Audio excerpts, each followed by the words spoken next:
Hello students, welcome you all to our channel that is EduVentures Learning. We were discussing about the chapters that were related to Standard 10 NCERT boards. Now that we have completed all the things that is related to Standard 10, today we are going to start with the first chapter of Standard 9, that is cell and its structure. So what is cell? What does it contain? How the bodies of human beings and other organisms are made up of? We will talk about all these things. So first of all, if our topic is cell and its structure, let's know about what is actually cell. Right. So what is cell? Cell का definition. A cell is defined as the smallest basic unit of life that is responsible for all life's processes. Cell एक सबसे छोटा, बहुत छोटा unit of life है जो कि responsible है लाइफ के हर एक प्रोसेस के लिए, हमारे बॉडी स्ट्रक्चर के लिए, हमारे फेस कट के लिए, हमारे ग्रोथ के लिए, in everything that is related to life and our bodies is all about a cell. Okay, cells are the structural, functional and biological unit of living beings. cells जो होते हैं वो हमारे structural, functional और biological, कौन कौन से? Structural, function और बायोलॉजिकल, तीनों ही यूनिट्स में अवेलेबल होते हैं सारे लिविंग ऑर्गेनिजम्स के. A cell can replicate itself independently. जितने भी सेल्स होते हैं वो अपने आप को रेप्लिकेट कर सकते हैं इंडिपेंडेंटली, इसे किसी के ऊपर डिपेंडेंट होने की ज़रूरत नहीं होती है. Yes they are known as building blocks of life, और इसीलिए इनको बिल्डिंग ब्लॉक्स ऑफ लाइफ भी कहा जाता है. जब हम छोटे होते हैं, ह्यूमन बॉडी में there are like uncountable cells. We don't know, even not the scientists know about it, कि हमारे ह्यूमन बॉडी में कितने सारे सेल्स होते हैं. एग्जैक्ट नंबर कैलकुलेट करना is just next to impossible, because हर इंसान का हाइट अलग है, वेट अलग है, बॉडी स्ट्रक्चर डिफरेंट है, तो उसके अकॉर्डिंग सेल्स भी डिफरेंट क्वांटिटी में अवेलेबल है. All organisms are made up of cells. जितने भी ऑर्गेनिजम्स हैं, यूनिसेल्यूलर हो, मल्टी सेल्यूलर हो, सिंगल बोन हो, बहुत हैवी बॉडी हो, किसी भी तरह के ऑर्गेनिज्म जो कि लिविंग बीइंग्स हैं वो सेल से बने हुए होते हैं. They may be made up of single cell, जिनको हम कहते हैं यूनिसेल्यूलर, और या फिर मल्टी सेल्यूलर जिसमें मेनी सेल्स होते हैं. ऑर्गेनिजम्स जो हैं वो दो पार्ट में डिवाइड हो सकते हैं, यूनिसेल्यूलर में और मल्टी सेल्यूलर में. अब ये यूनिसेल्यूलर और मल्टी सेल्यूलर क्या होते हैं, let's discuss about that. So unicellular organisms is an organism that consists of a single cell. Unicellular organisms वैसे ऑर्गेनिजम्स होते हैं जिनमें सिर्फ एक सेल होती है, सिंगल सेल होती है. यूनी का मतलब होता है single cell. This means all the life process such as reproduction, feeding, digestion, excretion occur in one cell. तो जितने भी लाइफ प्रोसेस हैं, वो ग्रोथ हो, रिप्रोडक्शन हो, फीडिंग हो, डाइजेशन हो, एक्सक्रीशन हो, ब्रीदिंग हो, हर चीज वो वन सेल, सिंगल सेल ही परफॉर्म करता है. अमीबास, बैक्टीरिया, प्लैंक्टन, ये कुछ एग्जाम्पल्स हैं जो कि यूनिसेल्यूलर ऑर्गेनिजम्स के टाइप्स हैं. राइट, यूनिसेल्यूलर ऑर्गेनिजम्स के कुछ एग्जाम्पल्स हैं amoebas, bacterias, plankton and paramecium. Right, they are typically microscopic and can not be seen with the naked eye. ये जो एनिमल्स होते हैं, ऑर्गेनिजम्स होते हैं सिंगल सेल्यूलर वाले, उनकी एक खासियत होती है कि वो टिपिकली माइक्रोस्कोपिक होते हैं. आप उनको नेकेड आई से नहीं देख सकते. हमारी बॉडी में इतने सारे मल्टी सेल्यूलर ऑर्गेनिजम्स, मतलब इतने सारे मल्टी सेल्स हैं, उसके बाद भी हम लोग जो है विजन दिखते हैं, लेकिन हमारे जो एक एक सेल हैं वो कैसे हैं, उनके स्ट्रक्चर कैसे हैं, ये हमें बिल्कुल नहीं दिख पाता है. इसीलिए ये क्वाइट बहुत ऑब्वियस सी बात है कि जितने भी माइक्रोस्कोपिक एनिमल्स होते हैं, लाइक एकदम सिंगल सेल वाले, वो हमें नेकेड आई से नजर नहीं आते हैं. कुछ एग्जाम्पल्स हैं यहाँ पे यूनिसेल्यूलर ऑर्गेनिजम्स के, जैसे अमीबा, पैरामीशियम, यूग्लेना, ये कुछ एग्जाम्पल्स हैं जिनमें सिंगल सेल होती है. In this picture as well आप देख सकते हो, यहाँ पे एक सिंगल न्यूक्लियस है, सिंगल सेल है. राइट, यहाँ पे भी एक सिंगल सेल है, यहाँ पे भी एक सिंगल सेल है जिसमें न्यूक्लियस है और न्यूक्लियस है अंदर. राइट, तो ये सारे एनिमल्स, ये सारे ऑर्गेनिजम्स में आप देख सकते हो सिंगल सेल है, और यही सिंगल सेल इनका पूरा बॉडी स्ट्रक्चर कंटेन करके रखता है. अमीबा का जो स्पेशलिटी है ये चीज़, अमीबा के अंदर, अमीबा किसी भी शेप का हो सकता है. राइट, किसी भी शेप का, it can translate itself in any shape. ये अमीबा का एक सिंगल इसमें सेल होता है, इसके अंदर न्यूक्लियस होता है, सिर्फ यही एक स्ट्रक्चर है अमीबा का। इसको आप किसी भी तरह से डिजाइन कर सकते हो, ये भी अमीबा है, ये भी अमीबा है, आप किसी भी तरीके से अमीबा को डिजाइन कर सकते हो। उनका कोई पर्टिकुलर बॉडी शेप नहीं होता है, अमीबा जैसे चाहे जब चाहे जिस तरह से चाहे अपने बॉडी का शेप को कन्वर्ट कर सकता है। A multicellular organism is an organism composed of many cells। और multicellular organisms वैसे organisms होते हैं जो कि बहुत सारे cells से बने हुए होते हैं। The term multi is technically used to refer to something that is more than one। और ये जो word multi हम लोग यहाँ पे use करते हैं multicellular organisms में, ये technically इसी चीज को represent करता है कि वैसी चीजें जिसमें एक से ज्यादा चीज हो, एक से ज्यादा सेल हो, उसे हम multicellular organisms बोलते हैं। The best example of multicellular organisms is human being।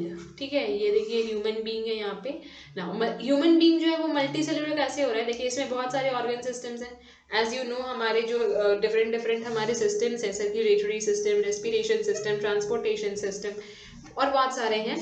सो ये सारे जो सिस्टम्स हैं वो बहुत सारे ऑर्गन से बने हुए हैं। और जो ऑर्गन्स हैं, ऑर्गन्स कौन कौन से हैं, liver, kidney, heart, small intestine, large intestine, oesophagus, windpipe, food pipe, teeth, mouth, jaw, chin, सारी चीजें ये जो है हमारी ऑर्गन्स हैं, बॉडी पार्ट्स हैं। और ये जो बॉडी पार्ट्स हैं वो टिश्यूज से बनती हैं और टिश्यूज जो हैं वो सेल से बनती हैं।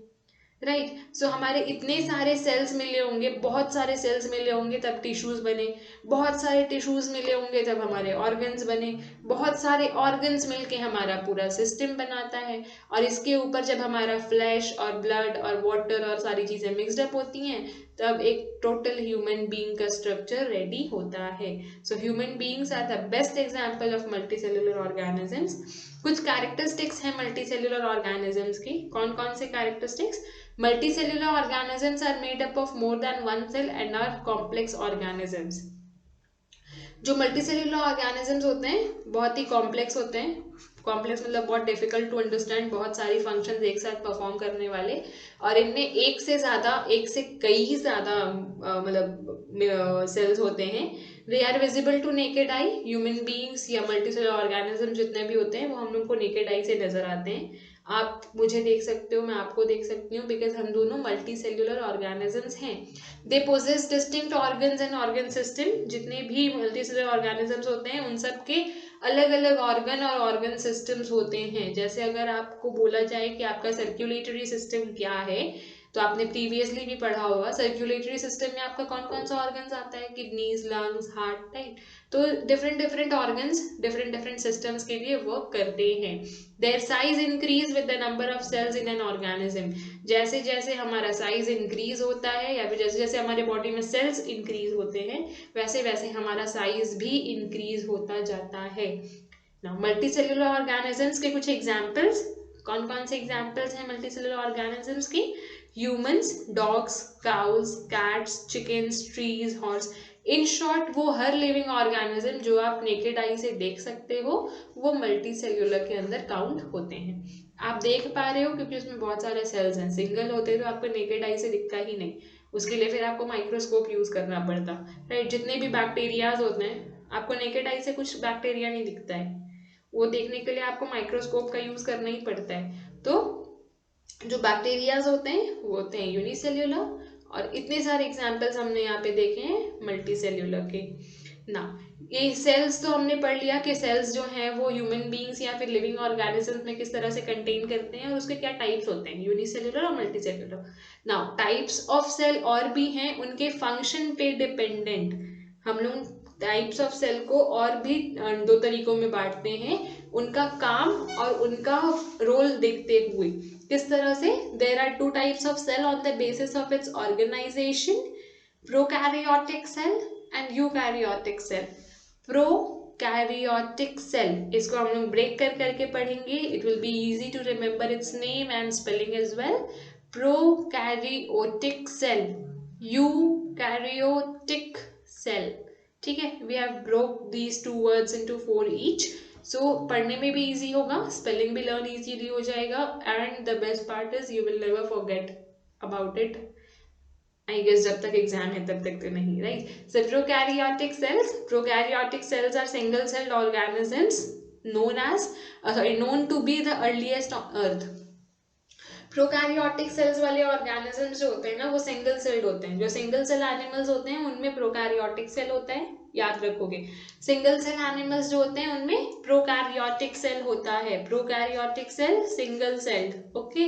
और जो यूकैरियोटिक होते हैं वो मल्टीसेलुलर ऑर्गेनिजम्स होते हैं.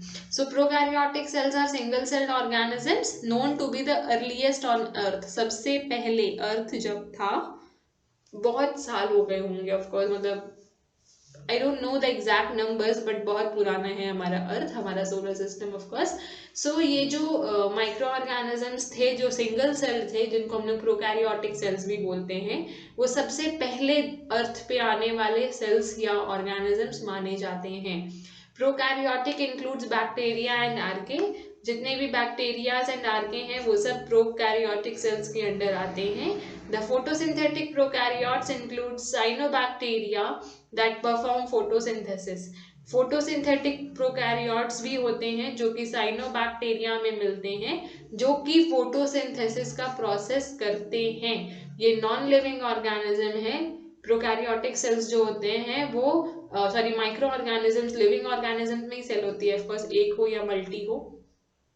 तो ये जो होते हैं वो फोटोसिंथेसिस का प्रोसेस करते हैं. कौन? Cyanobacteria. Remember it, cyanobacteria. A prokaryotic cell consists of a single membrane and therefore all the reactions occur within the cytoplasm. तो ये जो प्रोकैरियोटिक सेल होते हैं वो सिंगल मेम्ब्रेन होते हैं, सिंगल सेल होता है इनमें, इसीलिए इनका जितना भी रिएक्शंस है वो सब साइटोप्लाज्म में होता है. They can be free living और पैरासाइट्स. ये जो हैं फ्री लिविंग भी हो सकते हैं और पैरासाइट्स भी हो सकते हैं.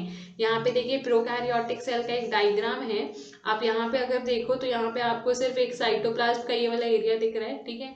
प्लाज्मा मेम्ब्रेन्स दिख रहे हैं, सेल वॉल दिख रहा है, ये जो लाइट ब्लूइश टाइप का शेड है, कैप्सूल्स दिख रहे हैं, ये वाले येलोइश पोर्शन, एंड जो बीच में है ये वाले, ये देखिए इसमें बहुत ज्यादा कॉम्प्लेक्स नहीं है ये वाला सेल, ठीक है. As compare to eukaryotic cell, इसमें इतने सारे स्ट्रक्चर्स, इतने सारी चीजें होती हैं.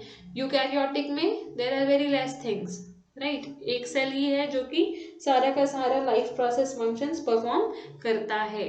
Now coming to eukaryotic cell. Eukaryotic cell is defined and have DNA in it. Eukaryotic cell है जो कि वेल डिफाइंड होते हैं, लाइक इनको समझना और बता पाना, एक एक चीज को, एक एक चीज का फंक्शन को बता पाना बहुत इजी होता है. इनमें डीएनए होता है. यूकैरियोटिक सेल में डीएनए होता है. नॉर्मली जितने भी मल्टीसेलुलर ऑर्गेनिजम्स हैं जो कि सेक्सुअल रिप्रोडक्शन करते हैं वो सब में यूकैरियोटिक सेल होता है.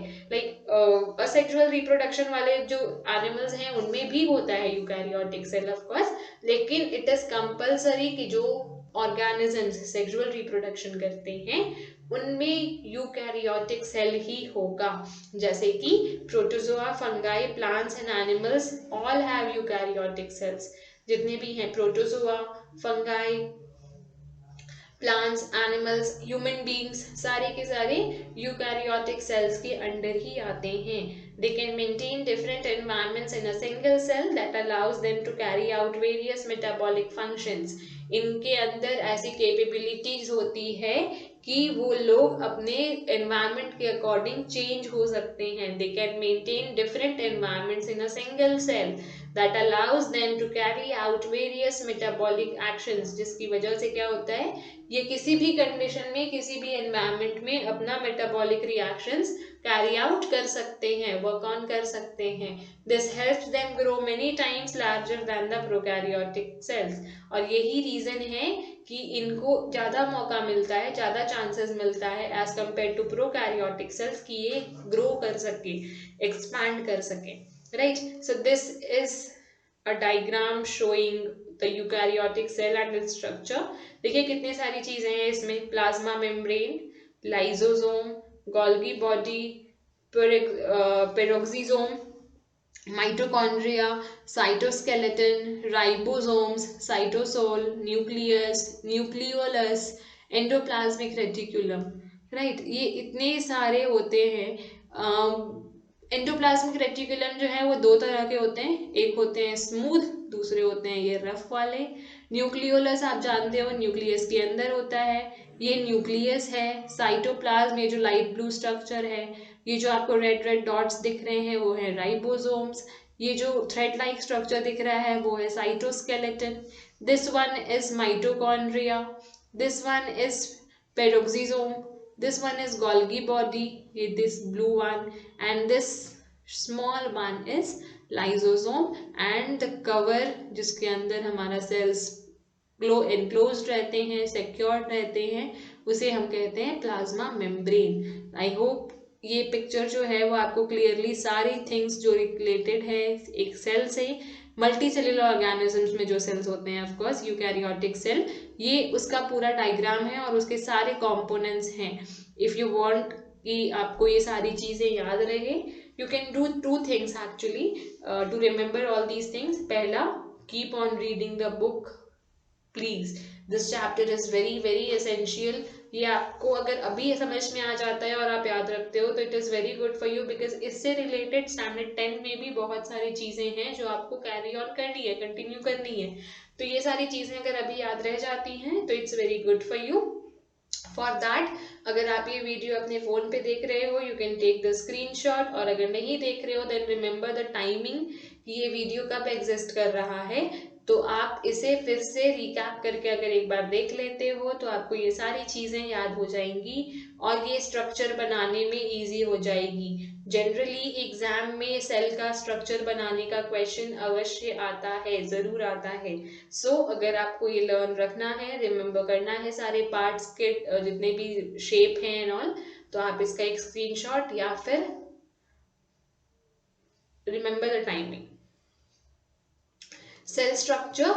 The cell structure comprises individual components with specific functions essential to carry out life's process. अच्छा, ये सेल हमने देखा यूकैरियोटिक सेल। अब इसमें भी हम लोग देख रहे हैं कि इसके बहुत सारी चीजें हैं, इसके अंदर बहुत सारी चीजें हैं जो कि डिफरेंट डिफरेंट फंक्शंस परफॉर्म करती है। सेल सिर्फ एक सबसे छोटा पार्ट तो हमारा बॉडी का सेल है, उसके अंदर भी इतनी सारी चीजें हैं, राइट। बहुत सारी थिंग्स हैं जो कि सेल के अंदर होती हैं, जो कि हमारे लाइफ प्रोसेस को कंटिन्यू रखने में, सारे लाइफ रिलेटेड वर्क्स को कंटिन्यू ऑन करने में या फिर कैरी ऑन करने में या फिर वर्कआउट कराने में हमारी हेल्प करती है। सो ये जो कुछ पार्ट्स हैं जो कि एसेंशियल हैं वो कौन कौन से कंपोनेंट्स हैं? Cell wall, cell membrane, cytoplasm, nucleus and cell organelles. और सेल ऑर्गेनेल्स के अंदर भी बहुत सारी चीजें आती हैं, but before that let's discuss about cell wall, cell membrane, cytoplasm and nucleus. क्या होते हैं ये और इनकी फंक्शन क्या है हमारे लिए, ह्यूमन बींग्स के लिए या फिर यूकैरियोटिक सेल रखने वाले मल्टी ऑर्गेनिजम्स के लिए, मल्टी सेलुलर ऑर्गेनिजम्स के लिए ये हमें किस तरह से हेल्प आउट करते हैं। So coming to cell membrane supports and protects the cell. जो सेल मेम्ब्रेन होता है वो सेल्स को, ईच एंड एवरी सेल को सपोर्ट करता है, प्रोटेक्ट करता है। It controls the movement of substances in and out of the cell. Cell membrane इस चीज का बहुत अच्छे से ख्याल रखता है कि कौन सी चीजें हमारे सेल के अंदर जाने के लायक है और कौन सी चीजों को सेल के बाहर निकालना है।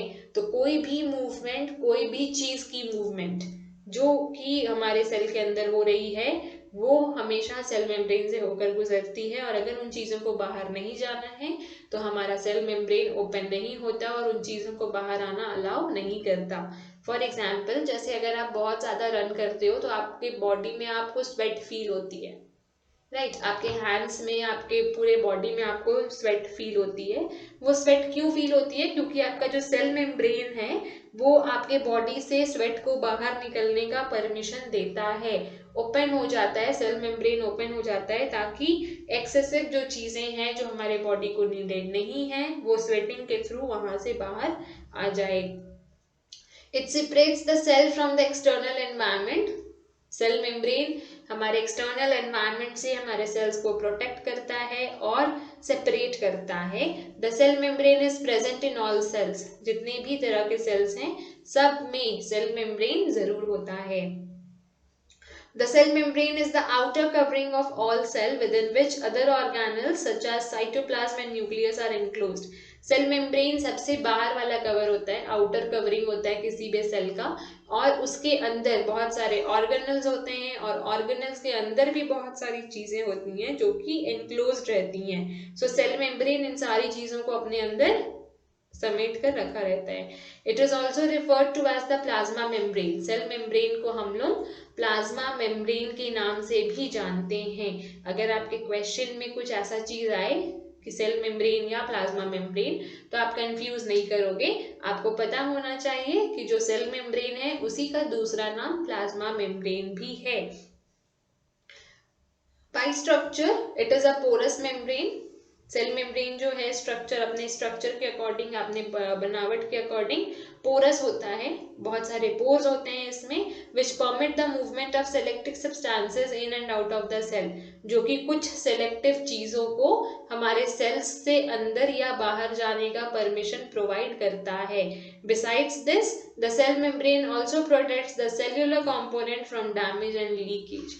इसके साथ साथ सेल मेम्ब्रेन ये भी एकदम अश्योर करता है कि जो हमारे सेल के अंदर कुछ ऐसी चीजें हैं जो कि लिक्विडाई फॉर्म में है और हमारे बॉडी से लीक कर सकती हैं या फिर हमें डैमेजेस दे सकती हैं, वो चीजें हमारे बॉडी के बाहर ना जाए, उनको प्रोटेक्ट करके रखता है। Here is a structure which is showing the components of cell membrane या वो किस तरह से वर्क करता है। So as you can see here, ये कितना स्पॉन्जी है या पोरस है, जैसा हमने फर्स्ट लाइन में यहाँ पे पढ़ा था, सेल मेम्ब्रेन जो है वो बहुत पोरस होता है as you can C.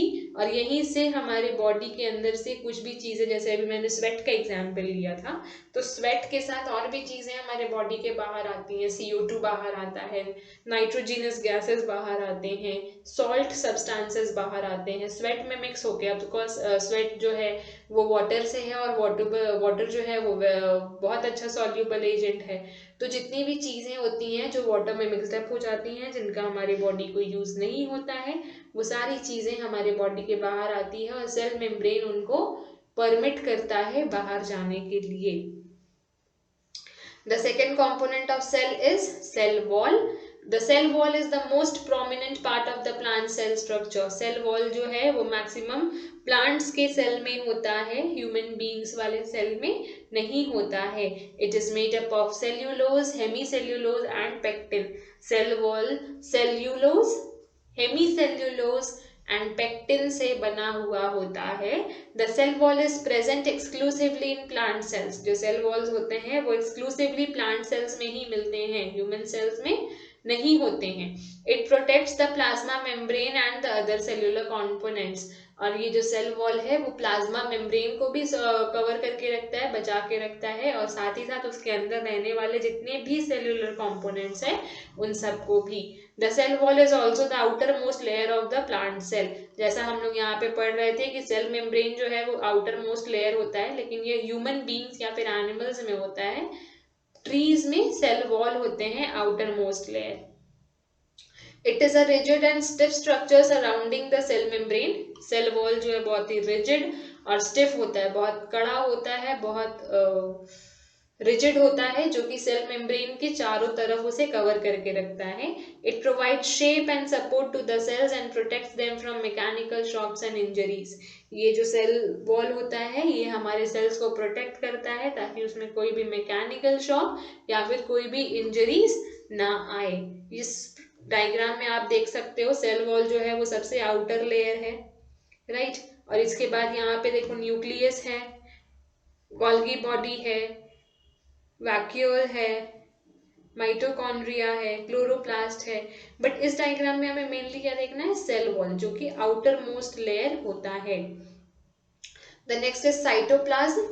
The cytoplasm is a thick, clear, jelly-like substance present inside the cell membrane. Cytoplasm एक बहुत ही thick, clear, jelly की तरह दिखने वाला स्ट्रक्चर होता है जो कि हमारे सेल मेम्ब्रेन के अंदर रहता है। Present inside सेल मेम्ब्रेन के अंदर रहता है cytoplasm. Most of the chemical reactions with in a sale tax place in the cytoplasm. हमारे सेल के अंदर होने वाले जितने भी केमिकल रिएक्शंस हैं, मोस्टली करके जितने भी केमिकल रिएक्शंस हैं वो सारे साइटोप्लाज्म के अंदर ही होते हैं। The cell organelles such as endoplasmic reticulum, vacuole, mitochondria, ribosomes are suspended in the cytoplasm. और हमारे जितने कुछ सेल ऑर्गेनल्स होते हैं जैसे कि endoplasmic reticulum, vacuole, mitochondria, ribosomes, ये सारे जो हैं हमारे साइटोप्लाज्म के अंदर सस्पेंडेड होते हैं।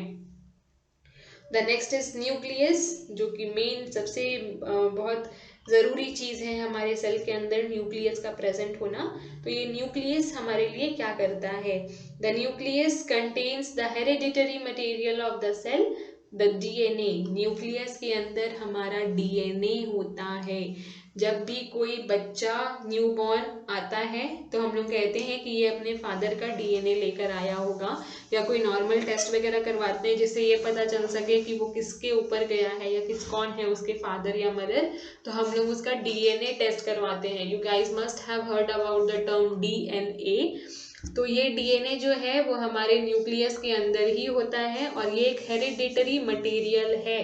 डीएनए हमारा हेरिडिटरी मटेरियल है जो कि हम लोग अपने पेरेंट्स से टेक ऑन करते हैं।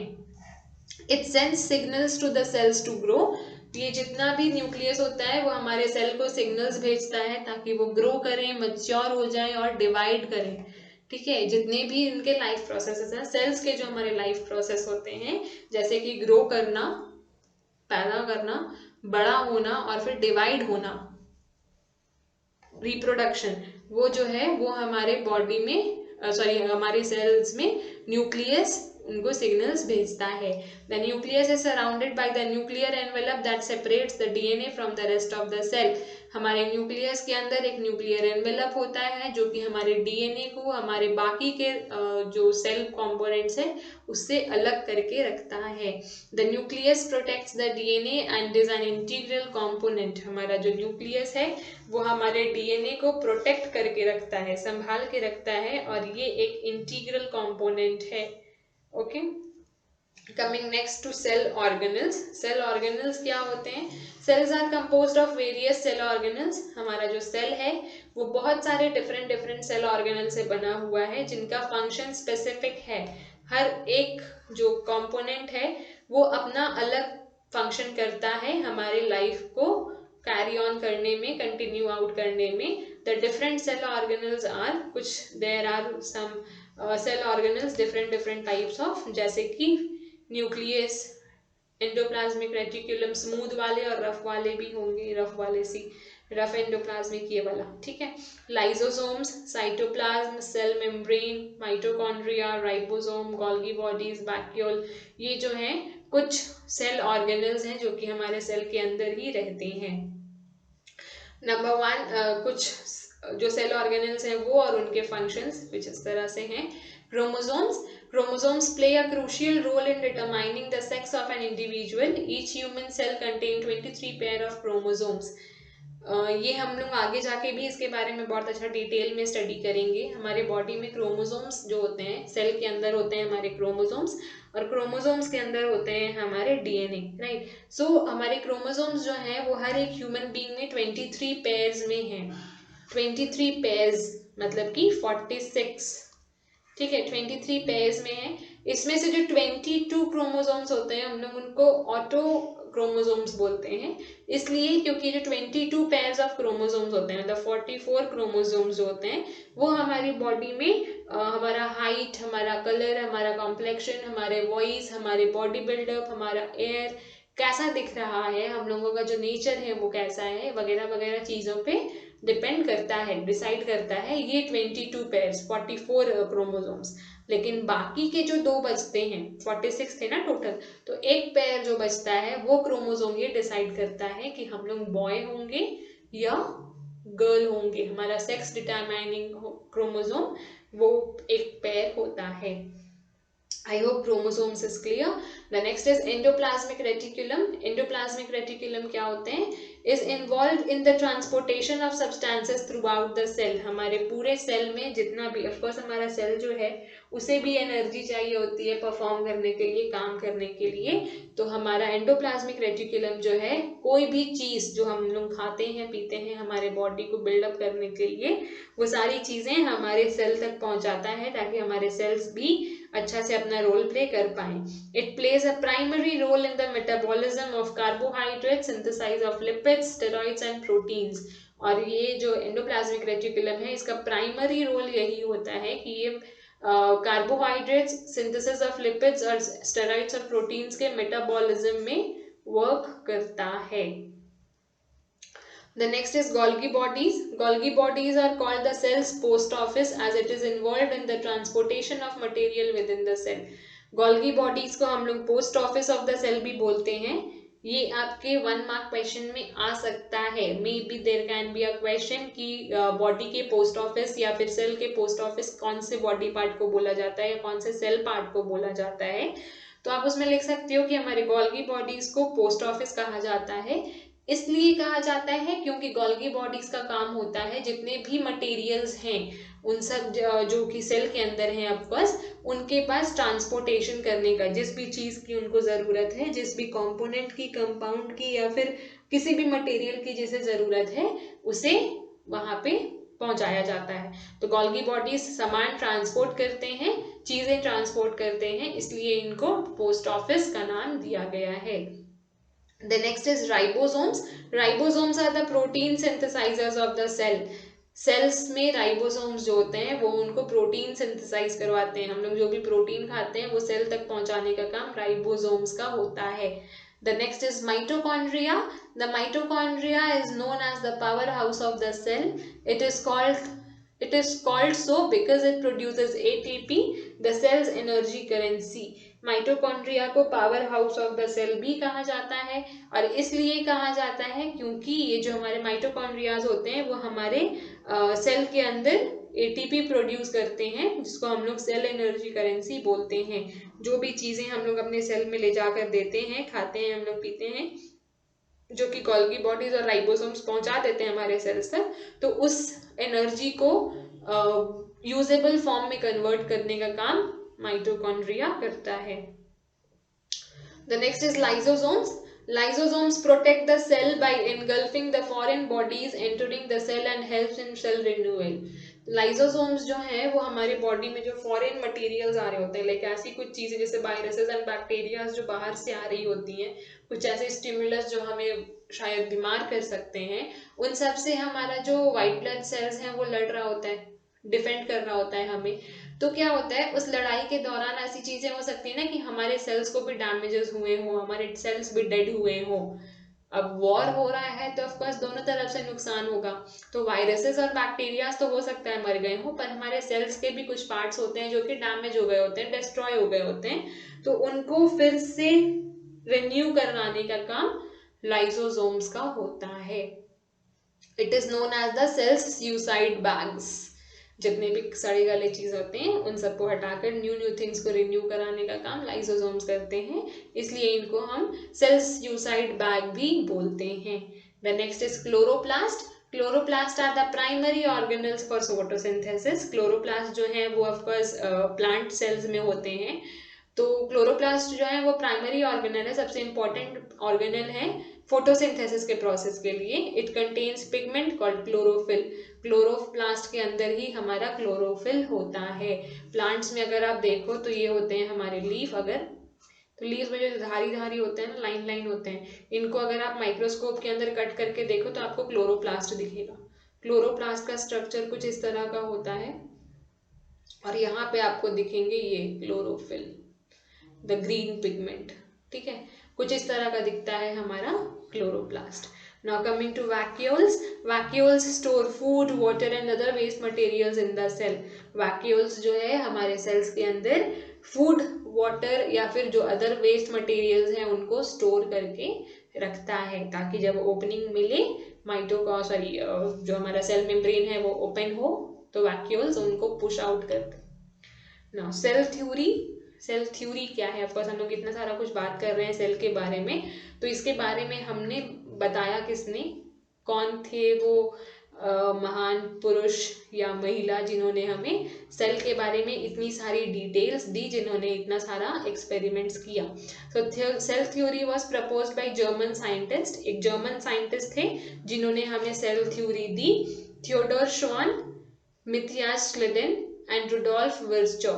ये तीन ऐसे लोग थे, तीन ऐसे साइंटिस्ट थे, जर्मन साइंटिस्ट थे जिन्होंने हमें सेल थ्योरी दिया।